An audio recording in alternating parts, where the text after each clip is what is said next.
Ya. Nah, kali ini kayak dia ngebahas tentang kerja otot atau sifat otot, di mana kerja otot itu nanti akan dibagi dua, yaitu ada otot sinergis dan antagonis. Ini kayak ibarat kita itu kayak lagi main sinetron, jadi ada yang baik sama yang jahat atau yang searah dan berlawanan gitu ya. Jadi nanti ada namanya sinergis dan antagonis. Maksudnya gimana Kak? Jadi nanti ada dua aktivitas otot nih, misal ada dua tangan nih kakak, dua jari ya. Sebelah yang ini tuh mau kontraksi, kalau yang ini mau kontraksi. Berarti kalau dua-duanya kontraksi, berarti itu gimana? Arahnya tuh sama ya, sama-sama kontraksi gitu kan. Nah itu namanya sinergis.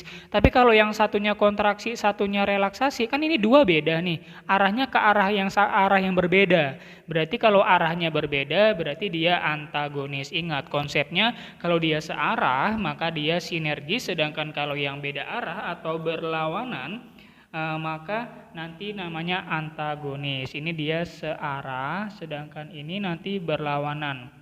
Nah, kayak dia akan bahas pertama sekali untuk yang antagonis, karena yang antagonis itu lebih banyak guys penjelasannya dan lebih banyak atau lebih sering ditanyakan di soal-soal ujian ya.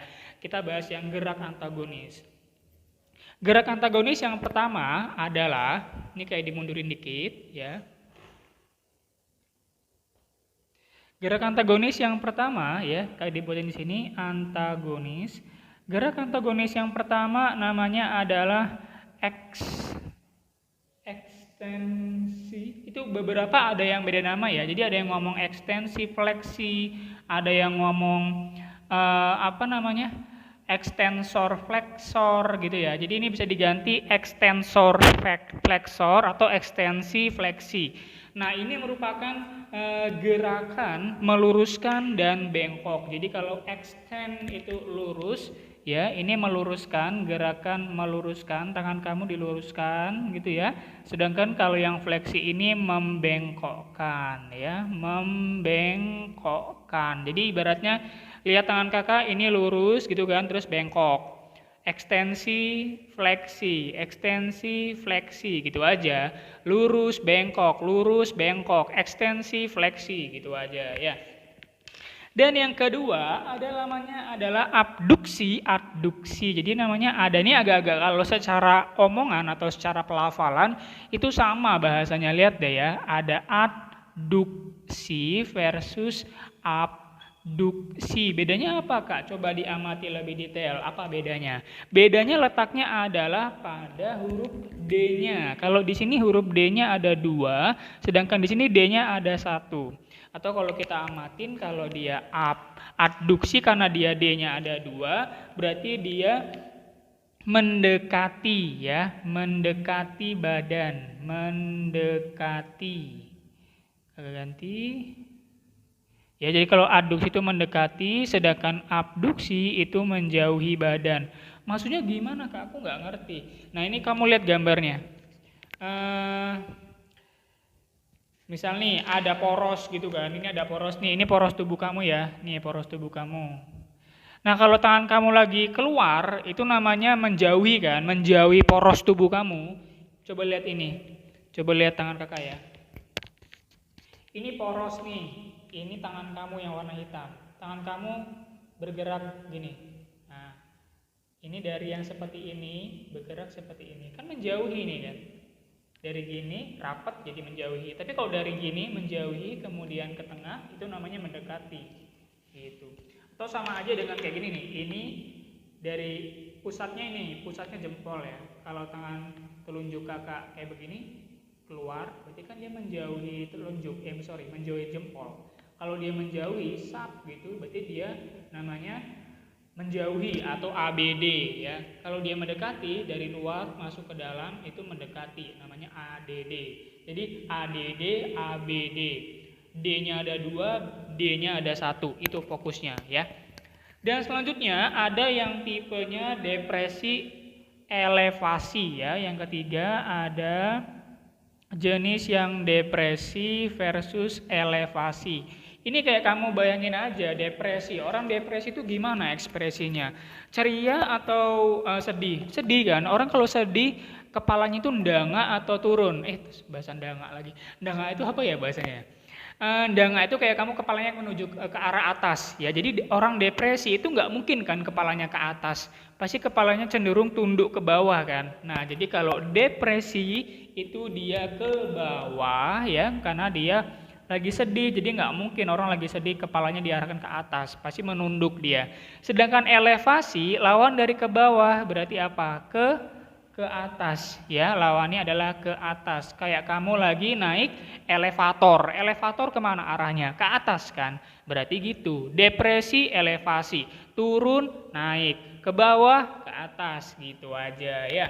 Lanjut, yang keempat, ada jenis yang supinasi pronasi.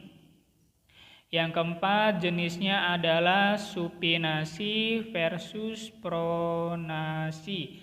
Kalau supinasi ini kayak dia buat kayak ibarat aja ya, jadi biarkan bisa membayangkan ya, buat kayak filosofi aja. Jadi kalau supinasi, orang yang makan sup itu harus di mana? Pakai mangkok dong, jangan pakai piring. Kalau pakai piring nanti tumpah kan kuahnya. Jadi kayak kamu tuh makan sup. Jadi kalau sup itu dia kayak kita makan mangkok, berarti tangan kita itu harus kayak berbentuk mangkok. Atau tangan kita dalam posisi menengadah ya. Kalau lawannya menengadah, menelungkup tangan kamu tuh. Nih, coba bayangin. Kamu makan sup, berarti harus kayak pakai mangkok kan. Tangan kamu kayak mangkok nih. Ini mangkok kan nih, kayak cekung kan tuh, cekung. Berarti harus begini tangan kamu, minta. Supinasi, sup gitu kan. Sup, ini pronasi, supro, supinasi, pronasi. Nah, gitu. Lanjut, yang kelima adalah eversi, inversi. Nah, ini yang kelima, nomor 5 sangat jarang dibahas sih ya. Apa tadi? Eversi, inversi ya. Eversi versus inversi. E dan in. Kalau E itu keluar ya kan, kayak ibaratnya kamu lagi ya bercandaan lah. Keluar gitu ya kan. Jadi dia kalau eversi itu ke arah luar, keluar. Kalau ini ke dalam. Jadi kayak ibaratnya gini nih, sama nih kayak tadi tangan kakak nih. Ini kan tangan kakak nih, kalau posisi tangan kakak begini, dari luar kemudian sap ke tengah, itu berarti mendekati kan, ya kan? Atau dia menuju ke arah dalam, sap. Tapi kalau ke arah luar, ini, keluar dia, inversi ya. Inversi, eversi, ke dalam, keluar. Inversi, eversi. Sebenarnya kalau yang penjelasan eversi sama inversi itu lebih banyak dibahas nanti kalau kaki. Ini kan kaki kamu nih, kakak susah nurin kaki kakak ya. Ini kaki, kalau kamu lagi olahraga kan gini nih. Ayo dibuka. Nah, dibuka gini kan telapak kakinya. Nah, dibuka sap dikit aja. Itu namanya keluar, berarti eversi. Kalau dari luar kemudian ke dalam, kakak ulang dari luar ke dalam gitu kan. Dari nangak gini kemudian agak tutup lagi, itu namanya ke dalam atau namanya inversi. Kalau dari dalam dibuka dikit itu eversi. Nah gitu guys, simpel kan ya. Selanjutnya adalah yang sinergis. Kalau yang sinergis ini terdapat pada pronator teres sama pronator quadratus ya. Ini terdapat di sekitaran, ini jarang dibahas sih ya. Nanti kalau yang jenis yang ini, yang sinergis, kakak tuliskan di sini aja, namanya ada pronator teres dan pronator quadratus. Ini pronator teres dan pronator quadratus. Ini kayak tangan kita lagi ngebuka kunci. Ini lihat tangan kakak, ini kayak gini. Ini ada kunci kan, kelihatan nggak? Ini kayak gini ya, anggap aja tangan kakak ini. Ini ada radius sama ulna ya. Radius, ulna.